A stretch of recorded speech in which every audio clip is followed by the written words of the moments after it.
बिस्मिल्लाहिर्रहमानिर्रहीम अस्सलाम वालेकुम viewers, welcome to learning with Rizwan.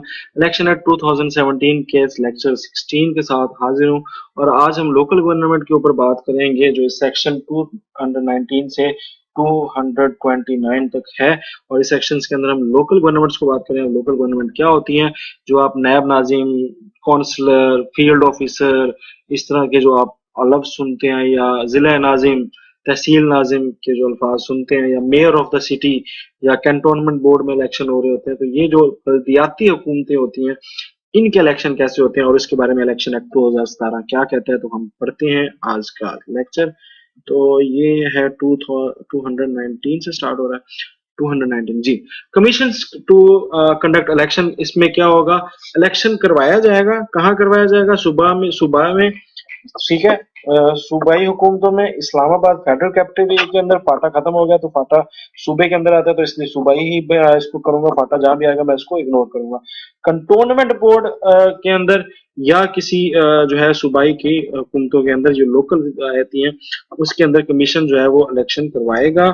ठीक है। और इसके लिए सारा का सारा तरीका वही होगा जो एक तरीका जो है असेंबलीज के लिए है। ठीक है।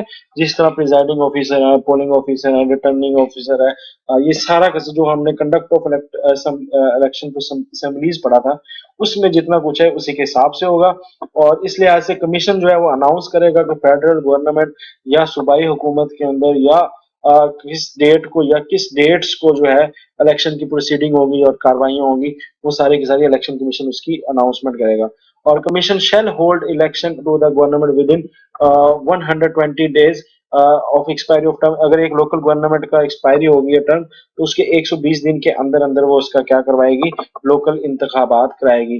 द कमीशन शैल ऑर्गेनाइज, ये कमीशन क्या करेगी, पूरी कोशिश करेगी कि वो सारी अरेंजमेंट करे जो जरूरी है, ऑनेस्टली, जस्टली और फेयरली, इंसाफाना और आदलाना और ईमानदाराना जो है वो इलेक्शन हो, और करप्ट प्रैक्टिस से ये दूर हो। तो कमीशन में भी order in the official gazette make provisions, वो प्रोविजन बनाएगी। ठीक है। किसके अंदर, ऑफिशियल गजट में, कि किस तरीके से लोकल गवर्नमेंट जो है वो इलेक्शन होने हैं। ठीक है। तो नेक्स्ट है जी इलेक्टोरल रोल्स। तो इलेक्टोरल रोल्स वही रोल्स हैं जो रजिस्ट्रेशन ऑफिसर ने आम इंतखाबात में बनाए हैं, वैसे ही रजिस्ट्रेशन जो है, सॉरी, रजिस्ट्रेशन ऑफिसर कह रहा हूँ, रिटर्निंग ऑफिसर को वही इलेक्टोरल रोल मिलेंगे जो दूसरे इंतखाबात में थे, इस्तेमाल हुए थे, वही इस्तेमाल हो सकते हैं। और रिटर्निंग ऑफिसर ये इलेक्टोरल रोल किसको देगा? प्रिजाइडिंग ऑफिसर को।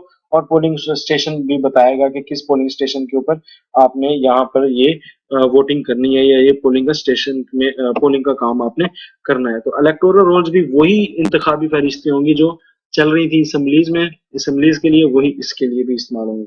अच्छा जी, डीलिमिटेशन ऑफ लोकल गवर्नमेंट, हल्का बंदी। तो जो हल्की हैं लोकल की, उसकी हल्का बंदी कैसे होगी? तो कमीशन जो है ये डीलिमिट करेगा लोकल गवर्नमेंट्स की, जिसमें यूनियन काउंसिल आते हैं, या वार्ड्स ऑफ यूनियन काउंसिल आते हैं, या वार्ड एंड डिस्ट्रिक्ट काउंसिल आते हैं, या वार्ड एंड म्यूनिसिपल कमेटी आते हैं।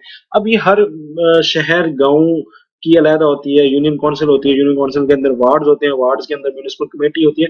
तो ये सारा कुछ जो भी आता है ना, ये इसको हम क्या कहते हैं, अब यूनियन काउंसिल को ले लेंगे। यूनियन काउंसिल में क्या आती है? यूनियन कमेटी आती है, एक विलेज काउंसिल आती है, और नियरबुड जो करीबी काउंसिल्स आती हैं वो सारी आती हैं। तो इस तरह करके ये इनकी हदूद बंदी होगी। ठीक है। अब उसके कुछ असूल हैं। तो यूनियन काउंसिल के हल्का बंदी के लिए क्या असूल है, कि यूनियन काउंसिल की पूरी यूनिटी हो, एक ही आए। ठीक है। दूसरा इस चीज का ख्याल रखना है कि यूनियन काउंसिल की बाउंड्री से बाहर जाकर कोई हल्का बंदी ना हो।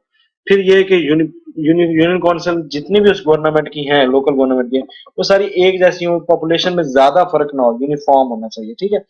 The commission shell delimit local government if required into many ward. अगर वो चाहता है तो वो किसी भी यूनियन काउंसिल को काफी ज्यादा वार्ड्स में जो है, और उसकी मेंबर्स और जनरल सीटें अनाउंस कर सकता है। For the purpose of delimitation of ward of a union council, a ward shell consist of, a ward में क्या होगा, विलेज होगा, या एक से ज्यादा विलेज होंगे। अगर अर्बन एरियाज की बात करें तो उसमें सेंसस ब्लॉक होते हैं, जिसमें मर्दमशुमारी में जो इस्तेमाल होते हैं वो, और एडजॉइनिंग सेंसस ब्लॉक जो उससे मिलते, उससे जुड़े हुए जो सेंसस ब्लॉक होंगे वो आएंगे। फिर इसमें बाउंड्रीज जो है उसकी क्या होगी, वो यूनियन काउंसिल की क्रॉस नहीं करनी चाहिए, और तमाम वार्ड्स की जो पॉपुलेशन है वो क्या होनी चाहिए, सेम होनी चाहिए। फिर जी कमीशन म्यूनिसिपल कमेटी को किस तरह करेगा, उसके लिए भी वो वार्ड बनाएगा। वही तरीकेकार है कि वार्ड जो है वो सेंसस ब्लॉक के अंदर होना चाहिए, ठीक है, उसके मतलब सेंसस ब्लॉक पर मुश्तमिल होना चाहिए। दूसरा, उसके वार्ड का जो है वो म्यूनिसिपल कमेटी से बाहर नहीं होना चाहिए, और उसकी पॉपुलेशन यूनिफॉर्म होनी चाहिए, ठीक है। फिर उसके बाद तहसील काउंसिल की बात करते हैं, तो वही थ्री सी बातें हैं। तहसील काउंसिल को जब आपने डिलिमिटेशन करनी है तो उसमें भी क्या है कि वार्ड्स में हो, तहसील काउंसिल से बाहर ना हो, पॉपुलेशन जो है वो हर तहसील की काउंसिल की यूनिफॉर्म हो, एक ही हो, और कमीशन जो है वो डिलिमिट कर सकता है लोकल गवर्नमेंट को, और अगर लोकल गवर्नमेंट के असूलों के तहत उसमें वो इलेक्शन करा सकता है member for general seat to the of the local government. तो इसकी ये इस तरह इंतखाबात होते हैं। फिर अपॉइंटमेंट ऑफ डिलिमिटेशन कमेटी एक बना सकता है, कमीशन चाहे तो वो बनाएगा, क्या करे, डिलिमिटेशन कमेटी, अलका बंदी की एक कमेटी बनाएगा जो ये सारे के सारे काम करेगी, और इसके लिए रेवेन्यू और अदर एग्जीक्यूटिव ऑफिसर जो है वो जो होंगे इस कमेटी के मदद करेंगे, और इसकी भरपूर मदद करेंगे, और डिलिमिटेशन यानी हल्का बंदियां करेंगे लोकल गवर्नमेंट की, ठीक है, लोकल बल्दियाती गवर्नमेंट की। अच्छा जी, अपॉइंटमेंट ऑफ डिलिमिटेशन अथॉरिटी, तो कमीशन क्या करेगा, अपॉइंट करेगा, अपना ऑफिसर भी कर सकता है या किसी जज वगैरह का भी कर सकता है अपॉइंट, के भाई वो हर डिस्ट्रिक्ट की डिलिमिटेशन भी करे, और अगर उसके खिलाफ कोई ऑब्जेक्शन आ रहा है तो उसको वो हियर करे, सुने, ठीक है। An officer of the sub ordinate judiciary, ये जो है जज वगैरह अगर आप कर रहे हैं तैनात ये समातों के लिए, तो उसको chief justice of high court से जो है वो आप कंसल्ट करके इसको तैनात कर सकते हैं जज को। और वोटर कोई भी बंदा जो है वो 15 दिन के अंदर अंदर जो है ऑब्जेक्शन फाइल कर सकता है डिलिमिटेशन के लिए, कि भाई 15 दिन के अंदर अंदर जो है वो आप जो है इसको डिलिमिटेशन करें, डिलिमिटेशन की ऑब्जेक्शन दे सकता है कि भाई ये हल्का बंदी सही नहीं हुई, तो बराए मेहरबानी इस ऑब्जेक्शन, तो फिर उसको वो सुनवाई होगी और वो फिर डिलिमिटेशन कमेटी उसको सुनेगी। Election official and polling station, जो चैप्टर 5 के अंदर एक्ट के अंदर लिखे हैं कि किस तरीके से प्रिजाइडिंग होता है या पोलिंग ऑफिसर होता है, इलेक्शन एजेंट होता है, वही सारा का सारा तरीका है। अगर कोई हुकूमत समझती है कि इसमें थोड़ी रद्दोबदल होनी चाहिए तो हुकूमत अपने लेवल पे इसमें रद्दोबदल कर सकती है। Appeal against scrutiny order, candidate और objector within time specified by the commission file and appears appeal against और डिसीजन ऑफ रिटर्न। अगर कोई रिटर्निंग ऑफिसर है वो उसने मतलब के क्या किया है, कोई रिजेक्ट या एक्सेप्ट किया है किसी का पेपर, तो अगर रिजेक्ट किया है तो कैंडिडेट अपील करेगा, अगर एक्सेप्ट किया है तो कोई ऑब्जेक्टर उसके खिलाफ वो है वो अपील करेगा, और वो डिस्ट्रिक्ट सेशन जज के अंदर या एडिशनल डिस्ट्रिक्ट और एंड सेशन जज जो है वो कमीशन तैनात करेगा चीफ जस्टिस हाई कोर्ट के जरिए, और उसको फिर फैसला सुनाएगा, और इस अपील का जो फैसला होगा वो फाइनल होगा, और उसके अंदर कोई रद्दोबदल नहीं होगी, और रिटर्निंग ऑफिसर उस फाइनल को भी तब्दील नहीं कर सकेगा। इलेक्शन अगेंस्ट रिजर्व सीट, जो रिजर्व सीट जो होती हैं उसमें रिजर्व सीट में क्या आती हैं, वुमेन्स आती हैं, ठीक है, पीजेंट्स ये आते हैं, किसान आते हैं, वर्कर्स, टेक्नोक्रेट्स, यूथ और नॉन मुस्लिम ये अक्सर होता है, इनकी भी सीटें होती हैं, तो इनके लिए भी ये जो है सीट रिजर्व जो है इसके लिए भी इलेक्शन होगा, और इसके लिए जो सबसे ज्यादा नंबर वोट लेगा वो जीत जाएगा, हर कैटेगरी में अलग अलग।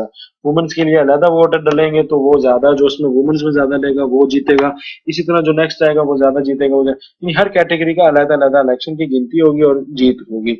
और हर the commission shell provide returning officer को इलेक्टेड मेंबर्स के एलिजिबल, जो एलिजिबल है वोट डालने के लिए, उसका जो इलेक्टोरल कॉलेज है वो भी देगा कि किस किस को आपने डालना है वोट, सही है, वो भी देगा।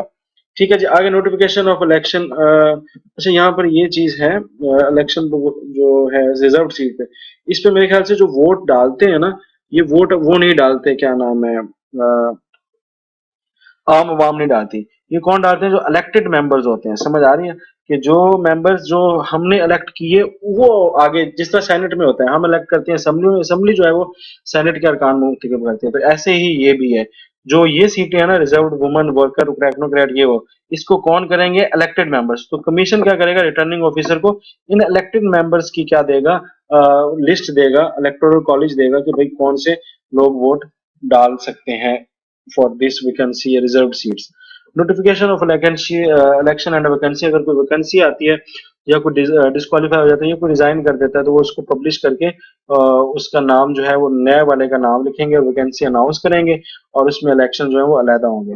For the purpose of this section the elected member also includes, अच्छा इसके अंदर chairman, vice chairman, mayor, deputy mayor, Nazim, नायब नाजिम, ये सारा कुछ आ जाता है। ये सारे ओहदे हैं लोकल गवर्नमेंट के और डिफरेंट होते हैं हर सूबे के या मुख्तलिफ शहरों के अलग होते हैं, गाँव के अलग होते हैं। अच्छा खैर, बाय इलेक्शन, अगर व्हेन द सीट, अगर कोई सीट जो है member of the local government become खाली हो जाती है तो उस फील्ड को सीट को फिल करने के लिए जो है वो उस हलके के जो इलेक्टोरल कॉलेज है या कोई जो आम वोटर्स हैं उनको कहा जाएगा कि इलेक्शन करें और फिल द सीट को क्या करें, फिल करें। ठीक है जी। Conduct application of provisions to local government election. Subject to this chapter and the rules relating to conduct of local government election disputes, election offences, जितने भी ये सारे लोकेशन ऑफ सिंबल्स हैं, ये सारे के सारे जितने भी हमने ऊपर चीजें पढ़ी हैं वो पूरी कोशिश करनी है कि भाई वो conduct of local government election के अंदर भी इस्तेमाल हो। और डिस्क्वालिफिकेशन और qualification of a candidate in a local government election और a member of a local government shall be decided under the applicable local government law. तो भाई कौन क्वालिफाइड है कौन क्वालिफाइड नहीं है ये कौन डिसाइड करेगा? Applicable government law. हर हुकूमत के जो है यानी हर सूबे के या हर डिस्ट्रिक्ट के अपने असूल होंगे, उन असूलों के मुताबिक वो उसको डिस्क्वालिफिकेशन और क्वालिफिकेशन आएगी। तो ये बात याद रखें कि जो लोकल गवर्नमेंट के जो है ना जितने भी सीटें हैं इसके अंदर जो लोकल गवर्नमेंट के अपने लाज हैं वो ज्यादा लागू होते हैं। ठीक है, और उसके मुताबिक ये होता है। तो ये इलेक्शन एक्ट 2017 था और आज का लेक्चर था। मजीद वीडियोस के लिए यहाँ पर क्लिक करें, नेक्स्ट क्लास के लिए यहाँ पे क्लिक करें। सब्सक्राइब नहीं किया तो प्लीज प्लीज प्लीज सब्सक्राइब करें चैनल को और मिलते हैं नेक्स्ट वीडियो के अंदर। अल्लाह हाफिज।